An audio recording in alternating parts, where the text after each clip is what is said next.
Wakil Presiden Gibran Rakabuming Raka meninjau kondisi arus penumpang libur Natal di Stasiun Tawang, Semarang, Jawa Tengah. Gibran juga menyapa para penumpang, petugas KAI dan pengemudi ojek online.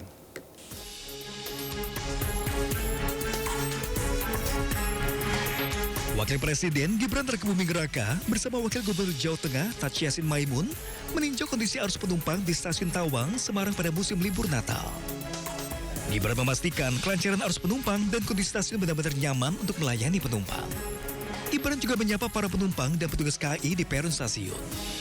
Humas PT KAI Daup 4 Semarang menyebut Wapres Gibran mengapresiasi petugas di Stasiun Tawang yang melayani penumpang dengan baik. Ya, tadi belum seperti kita lihat tadi ya, melihat langsung fasilitas pelayanan kami dan juga proses beautifikasi di stasiun Semarang Tawang ini. Beliau tadi juga menyapa penumpang yang akan menggunakan kereta api di stasiun Tawang. Pesan apa yang disampaikan Pak kepada Daup? Ya, intinya sih kita lihat secara eksplisit ya, beliau mengapresiasi atas layanan yang ada di KAI Daup 4 khususnya di stasiun Semarang Tawang ini. Semarang Tawang ini, dan mudah-mudahan ini menjadi contoh juga bagi yang lainnya supaya bisa memberikan layanan yang terbaik bagi masyarakat yang akan menggunakan fasilitas ini. Sebelum mengakhiri kunjungannya, Gibran bertemu puluhan pengemudi ojek online di depan Stasiun Tawang. Gibran juga melayani sejumlah pengemudi ojol yang ingin bersuah foto sambil membagikan sembako. Dari Semarang, Jawa Tengah, Dudi Marendra, iNews melaporkan. Sementara itu pemirsa, volume kendaraan terpantau meningkat saat libur Natal kemarin. Korlantas Polri mencatat lebih dari 1,2 juta kendaraan telah meninggalkan Jakarta. Pantauan lalu lintas di hari Natal menunjukkan peningkatan volume kendaraan di tol dan jalan arteri. Korlantas Polri Irjen Polisi Agus Suryo Nugroho menyebut dari total proyeksi 2,9 juta kendaraan, sebanyak 41,5% kendaraan telah keluar dari Jakarta. Adapun Korlantas menjelaskan puncak arus mudik pertama telah terjadi 20 Desember kemarin dengan jumlah kendaraan mencapai 189.000 kendaraan. Sedangkan puncak arus mudik kedua terjadi malam hingga pagi tadi dengan angka yang lebih tinggi.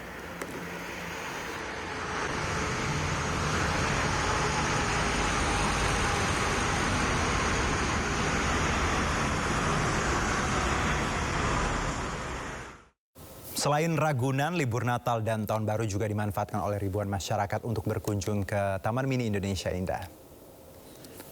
Dan Taman Mini Indonesia Indah nampak kian ramai pemirsa, dipadati pengunjung dari sore menuju malam hari ini. Angling atau anjungan keliling menjadi transportasi gratis yang dipadati oleh pengunjung untuk berkeliling ke sejumlah wahana.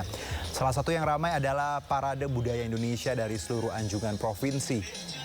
Dan masyarakat terlihat antusias didominasi oleh rombongan keluarga. Sementara wahana yang akan segera dibuka adalah wahana hutan menyala yang mulai dibuka nanti sore ini. Dan melalui instalasi cahaya dan visual modern, cerita rakyat Nusantara dihadirkan dalam suasana wisata malam yang edukatif dan ramah keluarga selama libur Natal dan Tahun Baru.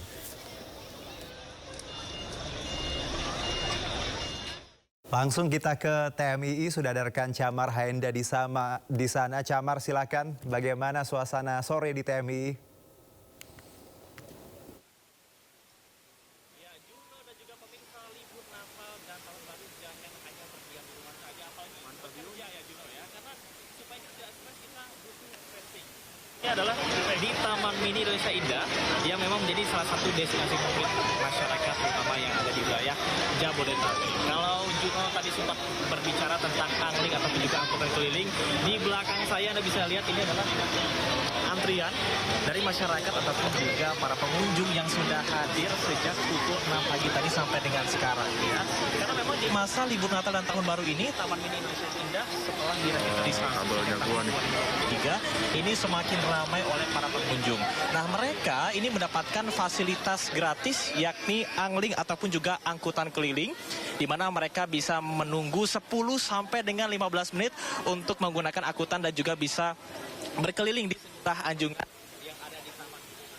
Dan setelah ini, sesaat lagi kita akan melihat dibukanya wahana khusus yang memang disediakan oleh Taman Mini Indonesia Indah, yakni wahana hutan menyala dan juga dongeng Nusantara. Kita akan lihat nanti pada malam hari ya, bagaimana keindahan dari lampu-lampu yang menceritakan sejarah dan juga cerita dongeng-dongeng di Indonesia.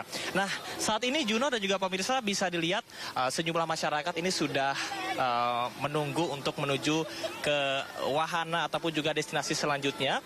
Dan sekali lagi ini mereka datang dan juga bisa mengunjungi wahana secara gratis, cukup dengan tiket 35.000 saja ya. Kita akan coba berbincang bersama dengan warga ataupun juga pengunjung yang ada di sini ya. Kita boleh coba. Halo, selamat sore Ibu, dengan Ibu siapa? Saya Ibu Ike, selamat sore.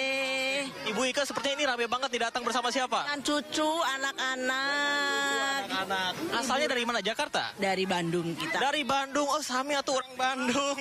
Luar biasa. Oke, kenapa sih memilih Taman Mini Indonesia Indah jauh-jauh dari Jakarta ke Bandung? Ya, Bandung ke Jakarta. Tetap ini yang lebih banyak variasi mainannya, terus ada anjungan-anjungan. Oke, cukup dengan 35.000 bisa banyak wahana ya. Oke, Ibu nanti di malam hari akan ada wisata hutan menyala nih. Apakah nanti akan ke sana juga? Nah, hutan menyala ini gimana anak-anak? Hutan menyala, mau ke sana juga nih? Ya, ini anak-anak. Mau ke sana juga ya? Ya, satu Oke. rombongan kami. Satu rombongan, luar biasa. Harapannya apa sih Bu untuk Taman Mini yang sekarang sudah keren banget? Lebih maju lagi dan lebih lebih banyak pengunjung lah untuk menarik pengunjungnya. Oke, lebih banyak menarik pengunjung. Ibu terima kasih ya Bu ya, sehat selalu dan tetap berhati-hati ya. Terima kasih teman-teman semua, Ibu dan Bapak. Oke, ini masih banyak ya. Memang kalau saya lihat mayoritas didominasi oleh mereka yang sudah berkeluarga ya. Ada ayah, anak dan juga ibu. Kemudian juga kalau kita lihat ada juga anak-anak muda, kemudian juga kelompok-kelompok seperti mereka yang masih berkuliah ya, sedang berlibur.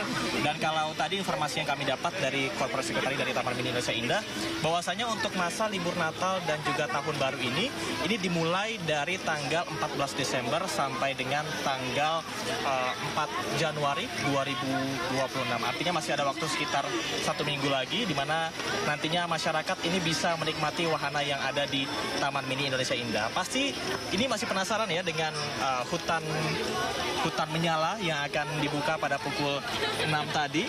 Dan kalau saya bisa gambarkan, salah satu yang paling ramai dikunjungi adalah di spot di tempat saya berada saat ini. Karena Juno, tadi baru saja berakhir ya, banyak masyarakat yang melihat parade budaya, tidak hanya berkaitan dengan kostum-kostum ataupun juga batik-batik Nusantara, tapi juga tarian-tarian dari Anjungan Aceh sampai dengan Papua. Dan saat ini memang revitalisasi yang dilakukan oleh pihak dari Taman Mini Indonesia Indah beserta dengan pemerintah ini sudah luar biasa, dan ada sejumlah anjungan-anjungan ataupun juga wahana yang sudah dibuka kembali setelah sebelumnya ini memang sempat ditutup karena menunggu revitalisasi. Dan sekali lagi Juno, saya sudah tidak sabar untuk menuju ke Anjungan Hutan Menyala untuk dongeng Nusantara, dan kita akan lihat bagaimana keindahan tata cahaya dan juga musik yang nantinya akan memperkenalkan edukasi berkaitan dengan cerita dongeng Nusantara seperti Malin Kundang dan juga Kancil serta Buaya. Sementara demikian, Juno. Baik, terima kasih Camar Hayanda langsung dari Taman Mini Indonesia Indah. Selamat bertugas kembali. Ya, selain TMI, lokasi wisata yang kerap dipadati wisatawan juga Taman Marga Satwa Ragunan. Warga rela datang lebih pagi untuk bisa menikmati suasana sambil menyaksikan ribuan koleksi satwa.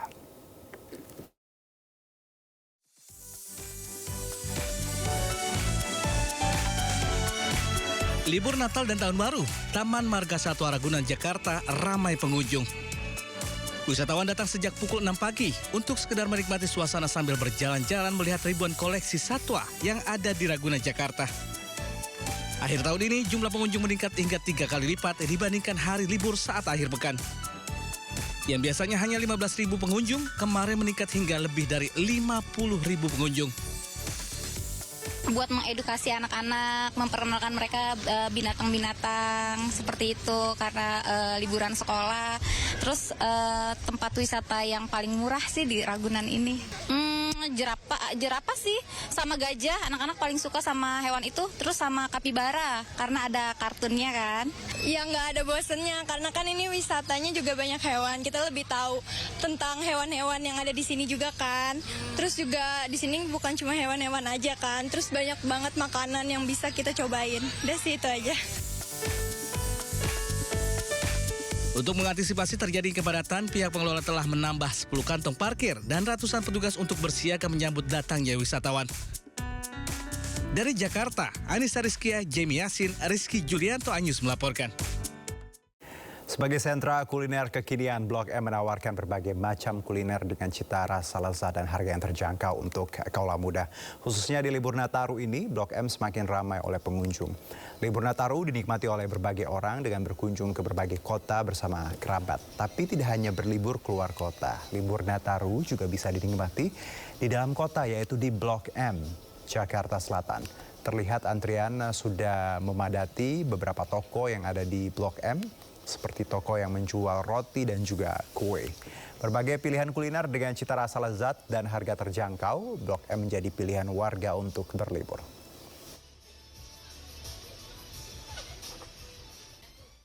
Pulau Dewata, Bali juga tak kalah ramai diserbu wisatawan, salah satunya di objek wisata hutan lindung suci Monkey Forest Ubud Bali yang dipadati wisatawan lokal dan mancanegara.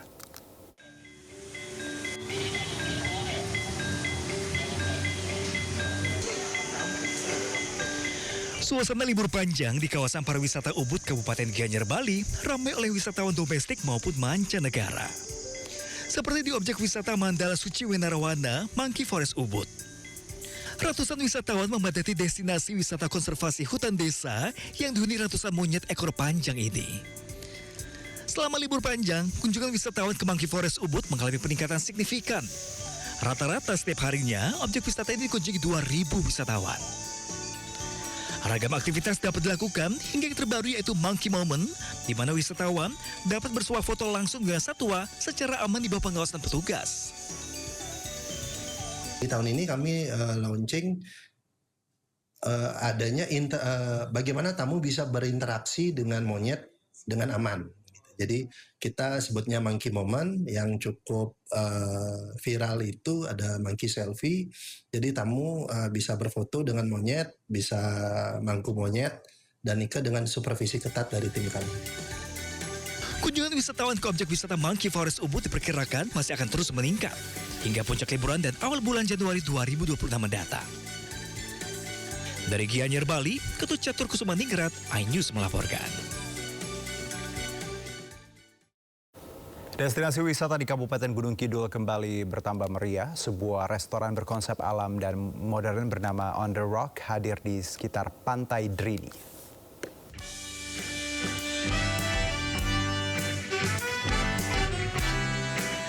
Sektor pariwisata Gunung Kidul terus berkembang, terutama di kawasan pesisir selatan.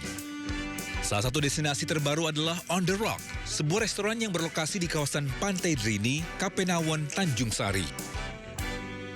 On The Rock menghadirkan konsep unik yang menggabungkan antara alam dan modern dengan pintu masuk yang membelah perbukitan Kars.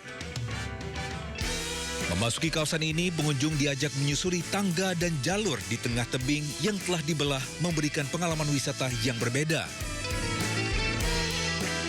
On The Rock dirancang sebagai restoran sekaligus destinasi wisata. Pengunjung dapat menikmati area langsung di pantai, area bangunan atas, hingga kawasan indoor, outdoor, dan semi-outdoor. Perpaduan keindahan alam, arsitektur modern, dan edukasi Kars menjadi daya tarik utama bagi wisatawan. Kunjungin sih. Yang paling berkesan dan menarik perhatian. Itu paling ya, ada barnya, ada DJ-nya situ bawah. Worth it sih sama view-nya. Iya, capek banget di jalan tapi worth it. Jalannya jauh tapi pemandangannya luar biasa. Jadi memang di situ satu karyanya kita pertahankan. Kita ekspos itu justru memperlihatkan pada pengunjung kalau di Gunung Kidul ini ada potensi kita respon demikian rupa, sehingga bukan hanya sebagai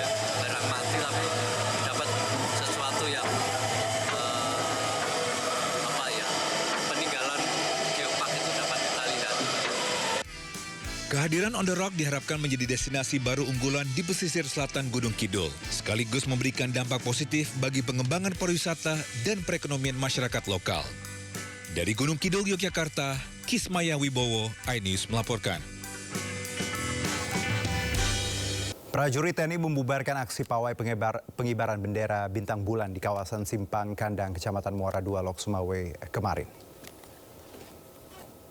Beginilah upaya sejumlah prajurit TNI yang mendatangi kelompok massa yang melakukan aksi di Jalan Nasional Lintas Banda Aceh, Medan, tepatnya di Simpang Kandang Gampong, Menasa, Me, Lok Sumawe, Aceh. Massa terlihat membawa bendera bintang bulan di sisi jalan, di mana prajurit TNI langsung melakukan tindakan pengamanan.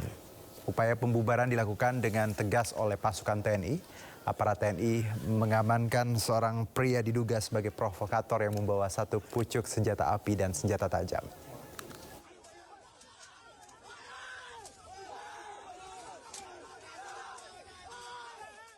Kita ke informasi berikutnya, KPK berpeluang memanggil penyanyi Aura Kasih terkait penyidikan kasus dugaan tindak pidana korupsi pengadaan iklan Bank BJB Prode 2021-2023. Juru bicara KPK Budi Prasetyo mengatakan penyidik akan mengusut aliran uang korupsi yang menyeret mantan Gubernur Jawa Barat Ridwan Kamil. KPK tegaskan penyidik tak akan berhenti dan akan menelusuri dugaan korupsi tersebut. Budi juga menyebut akan mengecek informasi aliran uang dalam kasus dugaan korupsi dari ex-Gubernur Jawa Barat Ridwan Kamil ke banyak pihak, termasuk informasi aliran uang ke selebritas Aura Kasih.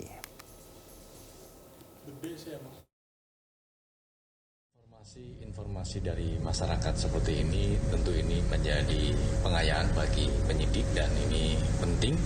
Nanti kami akan cek validitas dari informasi tersebut. Dan jika masyarakat memiliki data ataupun informasi awal yang valid, silakan bisa disampaikan kepada kami. Nanti kami akan cek dan tentunya nanti bisa dilakukan konfirmasi kepada pihak-pihak yang bisa menjelaskan terkait dengan.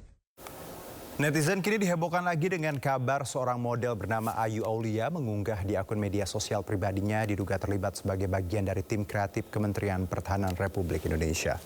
Lewat unggahan akun media sosialnya, Ayu Aulia membagikan potret dirinya mengenakan seragam resmi berupa batik dengan caption tulisan pelantikan. Bertajuk Gerakan Bela Negara Membangun Indonesia, Ayu Aulia terlihat berdiri bersama sejumlah orang menjalani prosesi upacara. Hingga saat ini belum ada informasi resmi jika memang benar Ayu Aulia masuk di jajaran tim di Kementerian Pertahanan. Namun Ayu Aulia sendiri mengaku tak tahu mengapa masuk menjadi bagian dari gerakan Abdi Bela Negara Membangun Indonesia dan tak dibayar sepeser pun. Jadi ketika pemilihan itu aku juga nggak tahu kenapa aku bisa yang dipilih dan terpilih. Pasti ada pertimbangan dari Pak Bidang Ketua, dari bapak-bapak yang lain, dan aku juga terima kasih sama Bang Sunan sudah menyematkan nama saya di dalam Abdi Bela Negara, karena periode 2025-2030. Karena ini tugas yang mulia menurut saya ya, dan saya tidak digaji sepeser pun. Kalau kalian berpikir saya bagaimana, saya akan buktikan dengan kerja keras saya. Itu aja. Sementara itu, Karo Infohan Setjen Kemhan Brigjen Riko Ricardo Sirait membantah kabar tersebut. Kementerian Pertahanan menegaskan bahwa Ayu Aulia tidak dilantik, tidak diangkat, dan tidak memiliki penugasan apapun sebagai tim kreatif Kemhan, baik secara struktural maupun non-struktural. Kementerian Pertahanan menegaskan kembali tidak terlibat dan tidak ada andil dengan proses pelantikan yang diduga membawa nama Ayu Aulia.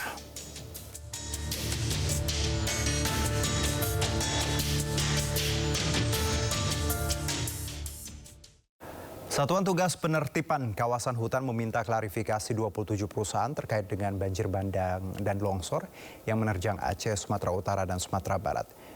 Jaksa Agung Republik Indonesia ST Burhanuddin menyampaikan klarifikasi sebagai bagian dari investigasi awal untuk menelusuri kemungkinan aktivitas usaha terhadap bencana. Ia juga mengungkap berdasar hasil klarifikasi serta analisis Pusat Riset Interdisipliner ITB, Satgas PKH menemukan korelasi kuat antara banjir bandang dan alih fungsi lahan di daerah aliran sungai. Terkait hal tersebut, Satgas PKH merekomendasikan investigasi lanjutan terhadap seluruh subjek hukum yang dicurigai, baik perusahaan maupun perorangan. 74 sen.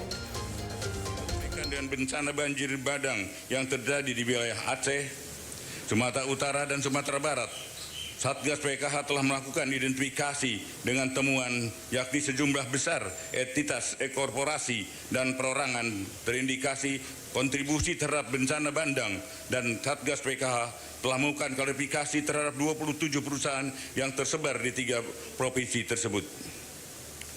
Adapun berdasarkan hasil klarifikasi Satgas PKH dan hasil analisa Pusat Riset Interdisipliner ITB, diperoleh temuan terdapat korelasi kuat bahwa bencana banjir besar di Sumatera bukan hanya fenomena alam biasa, melainkan terarah pada alih fungsi lahan yang masif di hulu sungai daerah aliran sungai yang bertemu dengan curah hujan yang tinggi, sehingga dampak hilangnya tutupan vegetasi di hulu daerah aliran sungai yang menyebabkan daya serap tanah berkurang. Aliran air permukaan meningkat tajam, hujan ekstrim, dan banjir bandang akibat volume air meluber ke permukaan. Dan Presiden Prabowo Subianto menegaskan siap mati untuk rakyat melawan pihak-pihak yang mau mencuri kekayaan negara Indonesia. Prabowo mengaku siap melawan siapapun untuk menyelamatkan dan melindungi kekayaan negara. Gimana negara bisa bertahan? Ini yang dikehendaki oleh beberapa kekuatan. Kalau saya bicara kekuatan asing, saya diketawain. Saya tidak peduli. Saya dipilih, saya dilantik oleh rakyat Indonesia. Saya akan mati untuk rakyat Indonesia. Bagi saya, mati untuk rakyat, kehormatan bagi saya. Saya terima kasih Satgas PKH, saya bangga dengan kalian yang bekerja. Terima kasih.